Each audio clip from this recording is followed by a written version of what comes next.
Good morning, ladies and gentlemen. Welcome to Boundary Systems weekly webinar series. Today we're going to be discussing Creo Parametric 4.0 mold design. Just want to check and make sure everybody can see my screen okay and that you can hear me correctly. Anybody has any issues, feel free to hit up the chat window there and I'll monitor that just in case there's any questions or anything that anybody'd like to feedback. All right, looks like we're good to go here. So the objective today, introduction and overview of Creo mold design. And today we're going to take a look at the enhancements inside of Creo 4.0. We'll talk about those a little bit. So we're going to start off with an introduction of boundary systems. Then we'll step into the Creo Parametric mold design. We'll have a little discussion around it, and then we'll jump into a technical demonstration. Once we're finished with the demonstration, we'll wrap it up with a Q&A, and we'll take some questions from the crowd here and see if we can get those answered. Also want you to note over in your go-to webinar series over here, there is a Creo suite of NC and tool design solutions PDF file. Feel free to download that, take a look at that information if that's valuable to you. Just a quick note, Creo 5 was released this week, and it's definitely got some modifications and changes, nothing real groundbreaking. So we decided to go ahead and just show you the mold design features inside of Creo 4 here. So let's jump into this a little bit. We'll start off and give a little background on the gentleman presenting today. My name is Aaron Spicer, Boundary Systems Technical Specialist. I have 20 plus years of experience with PTC products, including training, consulting, implementation, and using the product on a daily basis. So not only do I utilize the software and I'm pretty good at it, I also have real world experience with it, including the mold design package. So a little bit about Boundary Systems. We're a technology leader. Partners include PTC, Solid Thinking, eTraj, ZWCAD, and other technology companies. Number 16 fastest growing private company in Greater Cleveland. And the capabilities for our company include the following: product lifecycle management, data management, CAD design and consulting, simulation, and product development. And you can see on this slide here, the right side, we've got a few of our customers that are out there, and I can see a few of you aren't on that list there, but we'd like to definitely engage with you and see how we get you added onto our list and continue to work with us moving forward here. A little more about Boundary Systems, an Inc. 5000 company, and we're a Weatherhead 100 Industry Award winner. Major accreditations: we are a Windchill certified implementer, PTC preferred service provider, and a PTC certified training partner. So some of the solutions offered, again, the PTC's product suite is our main solution that we offer here at Boundary Systems. We're a Channel Advantage partner, enterprise solution provider for PTC, a gold partner, Service Advantage authorized training partner, Service Advantage strategic services partner as well. We also are highly supporting of Solid Thinking, eTraj, Metagraphics, FlowEFD, ZWCAD, and Moldex 3D if you're looking for molding solutions with simulation and analysis. Further information, I want to point out a couple things to you here. Our support team can be reached at support@boundarysys.com, and you can also reach our sales team at sales@boundarysys.com. One note on our technical questions here for our support team: you can also go to support.boundarysys.com, and that is a technical web page that you can log into, log a support call, and take advantage of our excellent technical staff that we have here that can return a call to you and help you answer any questions you may have with your PTC products. All right, so let's talk a little bit about some of the enhancements for mold and cast inside of Creo 4.0. Quick overview here. We'll classify surfaces with a pull direction, talk a little about shape volume tool, automatic volume tool, and flexible modeling inside of mold and cast. Very, very excellent use of the tool here and a great way to take advantage of this new flexible modeling. If you're not utilizing this, this is something to definitely take a look at. Silhouette curve enhancements and volume split enhancements. All right, so silhouette curve enhancements. Capabilities here: dashboard UI has been enhanced. There's a bold line display so you can physically see where your lines are going to be for your silhouette curve. A lot easier to identify from earlier versions of the software. Includes exclude loops with a box selection technique. So one of the major things that's going to be in a slide a little bit later here, but I'm going to go ahead and point it out now, is you're going to see most of the menu manager information is now gone from the mold design package in Creo 4. So that's an excellent step forward with the product. Brings it into the enhancements here with utilizing the dashboard and the same functionality throughout the product suite now. So we got the ability to hide the excluded loops, we have automatic gap closure and zoom to the fit selected gaps. So some benefits here: better visualization of your curve preview, reduce time to collect massive loops, and reduce time to close those loops or those gaps. Classifying your surfaces by the pull direction. So you're going to classify your surfaces into core, cavity, and undercut regions. Split crossover surfaces. And the benefits here: you're going to reduce the time to collect the mass surfaces and visualize parting surfaces on the model as well. Shape volume tool.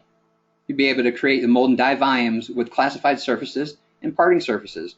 Benefits here: automatic core cavity slide creation, easy to identify the gaps or the holes on the model or the parting surfaces.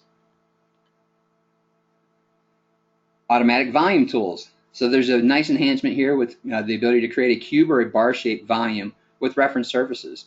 Resize, rotate volume with the 3D dragger handles, and drive volume size by offset or overall dimensions. Benefits here: reduce time to create your base features for mold inserts. Flexible modeling in mold and cast. So you'll be able to transform and edit your tools, transform and edit tools are available in the mold and die volume and parting surfaces. Collect surfaces with shape selections and tangent surfaces. The benefits here: reduce time for detailed design. And finally here we've got volume split enhancements. So menu manager removal, excellent step forward with the product. Asynchronous reference part cutouts allows selecting reference parts to cut out from. Split the mold with classified surfaces without reference part cutouts. Allow creating more than 2 volumes in a split. Benefits here: flexibility in creating your mold volumes and reduce time to create mold die volumes. All right, so with that said, let's go ahead and let's take a look at the demonstration portion for the software. All right.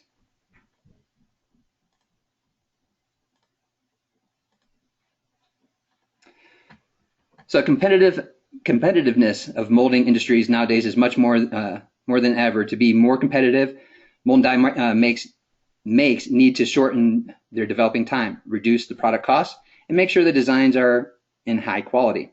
So PTC's mold design solution addresses these requirements and makes it easy for even the occasional users to create rather complex and molds quickly. So we're going to show you a quick demonstration here on this capability. All right. So let's take a look at a part.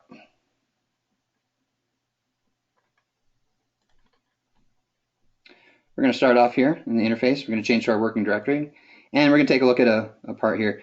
This may be familiar to some of you. You've seen this quite a while, but for the general purposes of going through this demonstration, it helps to facilitate this demonstration for us. So we've got a cell phone cover here that we're going to take a look at. And here we're just taking a look at the part. We want you to identify the part and see what it is that we're going to be working at. You can see the part's pretty clean. There's no undercuts. There's nothing else here. This is going to be just a straight split of the core and cavity here on this mold. It does have some enhancements, and if anybody would like to see a fuller demonstration of this, we do have the capabilities of showing a slider, lifters, and those types of things in our demonstrations. But for this purpose and for our webinar, we're just going to keep it to a simple mold split example. Okay, so let's get started into this process. Here's our part, so let's go ahead and close it out, and we'll get started into the demonstration of this part and creating the mold cavity. So again, this is going to require that you do have a license for the mold capabilities, mold design capabilities. So it's a tool design package. If you do not have this, you want to reach out to one of our sales staff in order to get this lined up for you. So we're going to start off here with the New tab, and we're going to go ahead and we're going to start off with the manufacturing file. Now in the manufacturing, the subtype here, we want to go down here and we want to make sure we identify that we're going to do a mold cavity. And let's go ahead and give it a name for that. We're going to call this one front underscore case mold.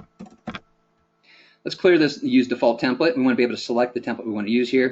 We'll select OK. And I think we're going to go ahead and choose this millimeter NS manufacturing mold. Go ahead and we'll keep the copy associated drawings checked here. We'll select OK. All right. So now we're in the mold interface here.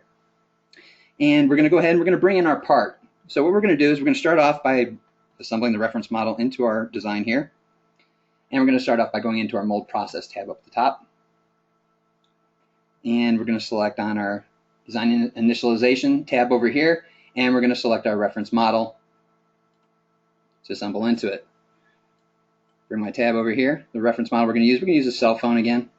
This will be the part we use here. And we're going to merge by reference. Go ahead and we'll leave this alone here. And let's go ahead and take a look at the preview. Well, if I do my Control D and I get back into my default orientation, you can see that's probably not going to work for us. That's not the right orientation of our open and close on the mold. So let's go ahead and let's modify that. So next we're going to go ahead and we're going to select on, let's see here, got our preview.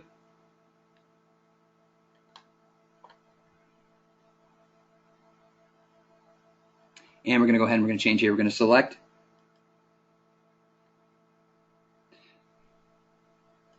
the coordinate system for the part here. And we need to make a modification on the direction that we're going to work with this. So let me grab this part.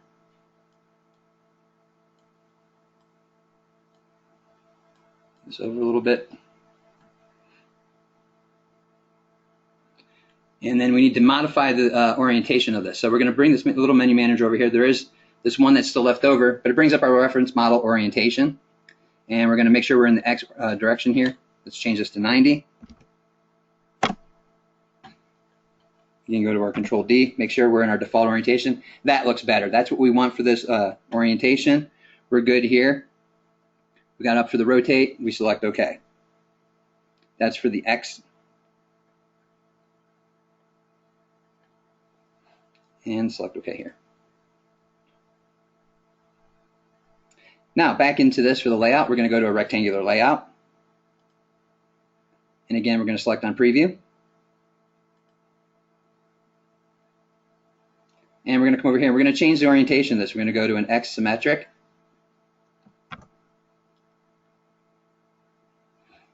Preview again. And now let's take a look at the circular reference here. Preview this again. So you can see we've got some examples of how we're laying out these cores and cavities here. We just want to make sure that you're seeing the different capabilities that you have. Let's just go back to a single preview here. And we've got our part laid out. We're ready to go. So we'll go ahead and we'll assemble this. Gives you a note on your accuracy of your model file here, so just make sure that you have your accuracy set properly. You select OK. All right, so we're done assembling the part. We'll hit our done return here.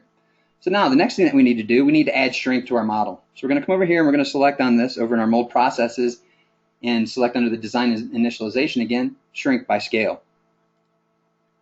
So you have several different options on how you want to do this. I'm going to go ahead and turn on my coordinate systems here. You can see these here. And we're going to go ahead and we're going to use the formula 1 plus S in order to get our shrinkage. So our shrink value we're going to apply to this, we're going to give it 5,000 shrink. Now we need to select a coordinate system to use for this, and we need to select the part reference coordinate system. So let's hover over this, make sure we've got the external part reference coordinate. There we go. Excuse me, let's try this again. All right, and we now have that selected. We can scale the design and check that off the complete. All right, now that we have that done, we're going to go to the mold process grouping tab here again, and we're going to go into the initialization, design initialization, and go back to the shrinkage information. And you can see here we have our shrink now applied to our part in all three directions, X, Y, and Z. Close that dialog box. All right, now we have everything ready to go. Let's start designing our mold. So next thing that we need to do, we need to add an automatic workpiece into this environment. So let's set up our automatic workpiece. Again, we're back in our mold process grouping here in our design initialization, and we select the automatic workpiece. So here's our interface for setting up the workpiece. And again, as we start to modify things, you're going to see this box start building out around the part. Just going to move this over here a little bit so you can see this a little clearer. And we need to set up a few items here. So we're going to select the mold depth coordinate system here. And now we can start building the geometry. We've got several different sizes and shapes that we can go from, and we got the units we can change this information for as well. So we're just going to go ahead and we're going to take a look at the workpiece here, and we're going to do a uniform offset for it. So let's modify a number here in the value and go to my uniform offsets, and let's set a uniform offset of 20 to every side and every direction. As we do that, we can see our overall dimensions now build out here. Zoom out a little bit, and you can see I have my mold, at least the workpiece part, start to build around the part. And again, I've got some distance out on each side of that part in X, Y, and Z. Next, let's make some modifications to this a little bit and make it a little clearer. So Let's clear these up a little bit. Let's put a value of 90 here. Let's go to 170 on this one. And then for our negative Z direction, let's just set that value to 20. And let's give a Z total of 45. Preview that. And you can see now we have our workpiece in place. Looks good for us right now. Let's just go ahead and we'll select OK to finish this. All right. So now we have a workpiece here. And we're ready to start developing our parting surface so that we can split this out and take advantage of utilizing the tools here to create our mold or our core and cavity for this mold. So, next thing that we need to do, let's go ahead and let's open up our reference part here. Go ahead and just close this real quick. Keep them on the same window. And we take a look at this part. We're going to do a quick draft analysis on this just to make sure that everything is set and kosher with this. So we're going to go over here to our DFM validation to make sure everything's okay. And we're going to go over to the grouping here. We're going to select the model properties. So we can see we've got all of the information, absolute accuracy is set up, millimeters on the part. We have our shrinkage that is not defined on this part here, but it's on the mold volume for the reference part that we have. All right, so we're going to take a look at this and take a look at the draft.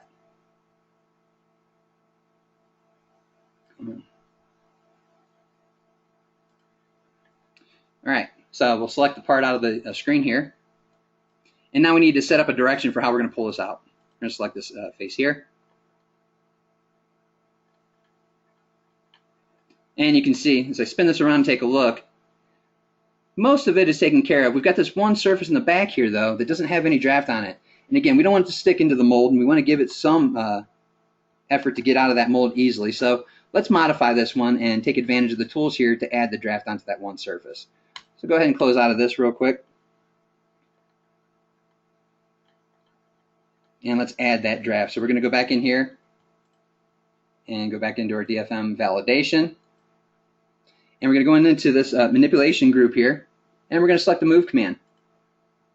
All right, so some of these tools that you're seeing now, we're utilizing here. These are part of the flexible modeling tools, and we're going to utilize them in this part process. So right here's that surface that we need to add the draft into. I'm going to go ahead and select that, and then I need to move this cursor down so that I can take advantage of how I'm going to use it here.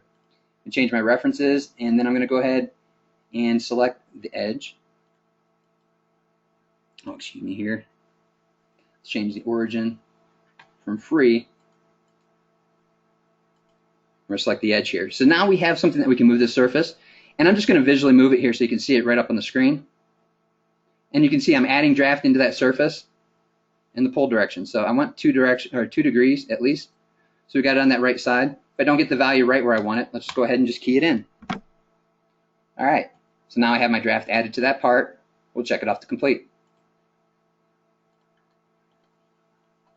All right, one more time, let's take a look at that draft. We'll do the same part. And again, we're just checking our work, make sure we've got everything proper and ready to go. And there we are. We have some draft on that surface. That's going to be a lot easier for the tool maker to get that part out of there after they go and process that mold. Okay, let's go back here.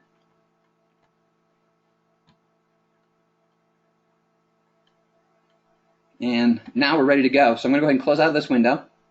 I'm going to open back up my in session here, and I'm going to go back into my mold. All right, let's regenerate our model, make sure everything's caught back up. And our model just changed here. Didn't see it real quick, but if you were paying attention, that did update, and now I have that design with my reference part, because that's the important part here we want to keep in mind, ladies and gentlemen. As we're building out these features, everything is staying associative to one another. I make a change at the part level for my part, it's going to roll all the way through my manufacturing here, all the way through my mold design process as well. Working in both directions here, I'm able to apply any changes to the part at the part level here, and they'd also flow back to my part in that instance. Okay, so now we've got the draft, everything's ready to go. So the next thing that we need to do here is we need to start building out the parting surfaces. Well, in order to do the parting surfaces, we've got to create the curved edges to use in order to encapsulate this and close out those surfaces. So what we'll do next here, we're going to take a look at our silhouette curve in our mold processing tab. So we'll go here to the mold processes, And we're going to start with the parting design process. So everything's grouped over here. Just a quick clue for everybody. I want to make sure you're all aware. These tabs that we have set up here, the mold process, the DFM, those are tabs that we've identified and set up here for our process and how we're going to go through this. These are customizable ribbons. It allows for us to quickly go through these examples of what we want to do and how we want to demonstrate this. So if you got any questions on how you can set these up for yourselves, please let us know. We'd be more than happy to help you set these up here. So again, back to the demonstration portion here. Let's go back in and we're going to create a silhouette curve. Okay, so for this part here, you can see not much we have to do, right? It's already identified all the curve selections on here. And I'm going to go ahead and turn this off. Let's turn the workpiece off, blank that out here, just so we can see what's going on and we can work a little bit better. Okay, so we're taking a look at the design. Looks pretty good, all the curves here. One thing that I don't like about this, though, is I'd rather have these shutoffs for the surfaces on these button areas where we're going to be using having the buttons. I'd like to put that in the bottom surface of that. So in the past, you had your menu manager you worked through, that you had to make those modifications and changes. Well, with the dashboard interface now updated, we have the loop selection process now available to us in one of the tabs over here. So we're going to go to our loop selections, and you can see here, they're all identified. And as we can select them, they change a little bit the color there. You can see what's going on, right? So now what we need to do is we're going to take these and we're going to include them all and leave them all there. So we're not going to have to turn off anything. Nothing's glaring here that we need to make sure is turned off, or we don't have any undercuts or anything, or any loose geometry that may get in the interference as we build out this. So we're good there. The next thing that I want to do, though, is let's take a look. As I said, I don't like where those are shutting off at. They're on the top surface. I'd rather move these to the bottom surfaces. So I'm just going to come over here, identify these again. All right, that's the bottom surface there. All right, that looks a little better. Let's go ahead and we're going to change all of these here, I think through 7. Let's start there, and let's move all those to lower. Got a few more to pick up here.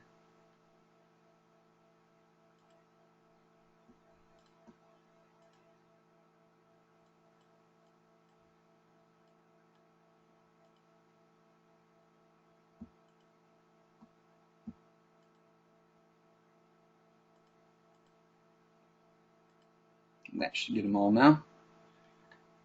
Let's take a look at my geometry here, and I'm just going to spin it for a visualization, make sure I got them all, and it looks like I'm satisfied with that now. I've got everything lowered down to the lower surface here. Spin those up on the bottom side so you can see those. That looks fantastic. All right. Now, we've got everything ready to go. Next thing that we need to do, let's go ahead and check this off.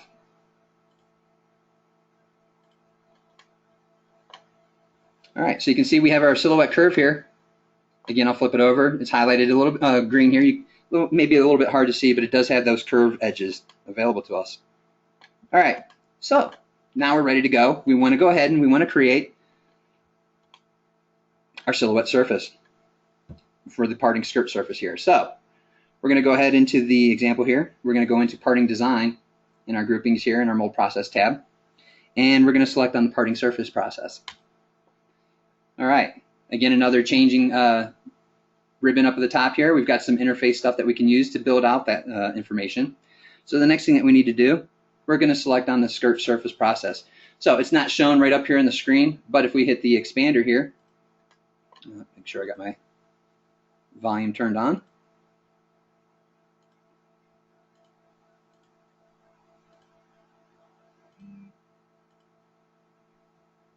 Okay here.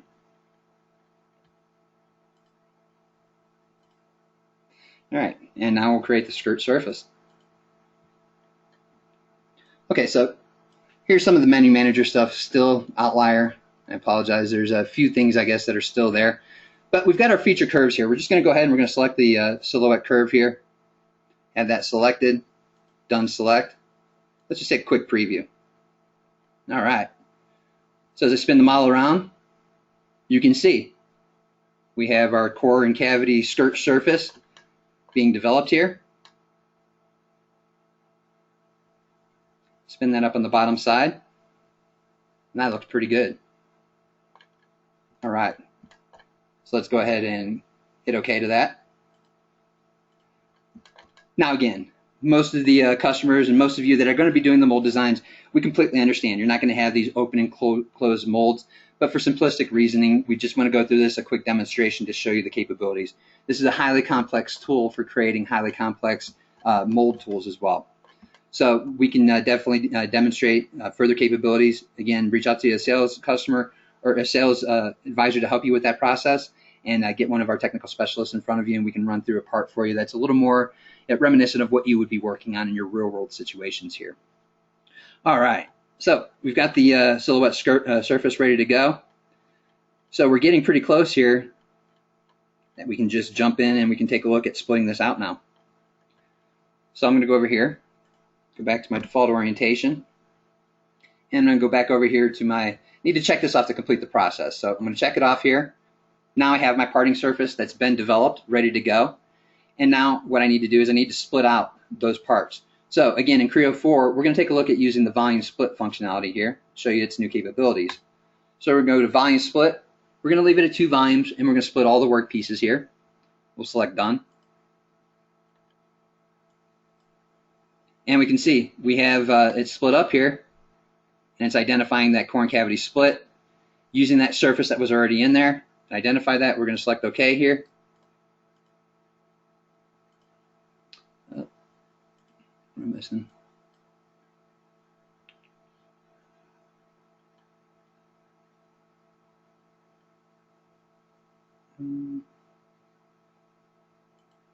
Make sure we got the surface selected. Now we're good to go. All right. Now, as you can see here, it's going to start giving us the capabilities to name out our volume splits. So for this volume split here, let's just go ahead and call this one the core. And then we'll call the second one the cavity. All right.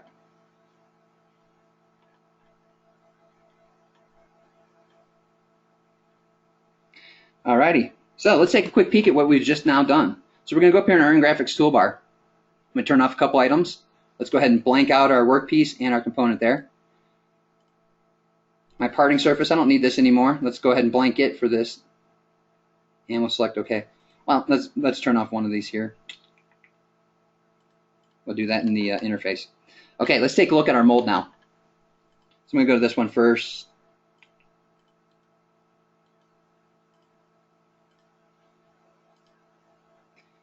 Let's go ahead and hide that.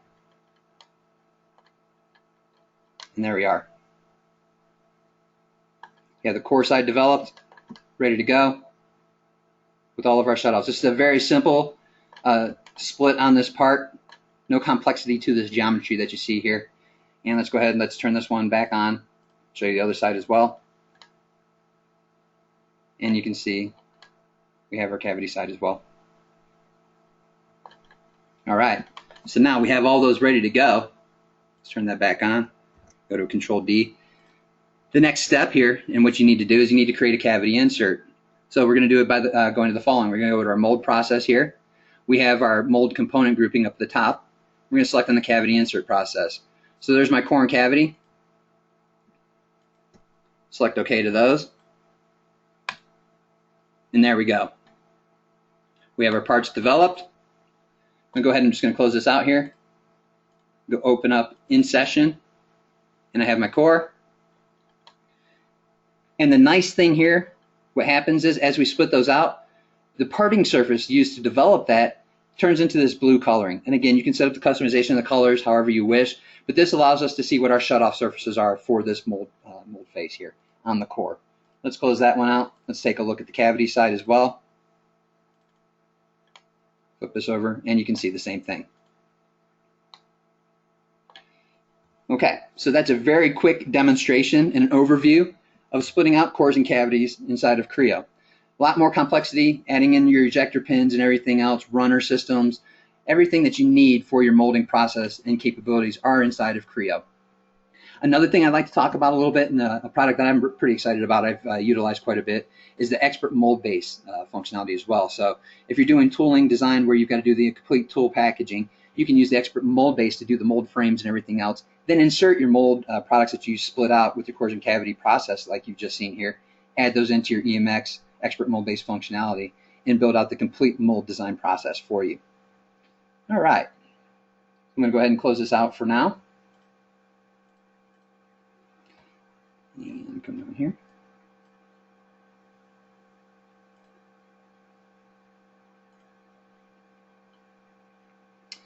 And as I mentioned, that's the end of my demonstration for this time. So I'd like to open it up to some questions, see if there's any questions from the crowd. Anything we can help you answer or help you understand a little bit better here.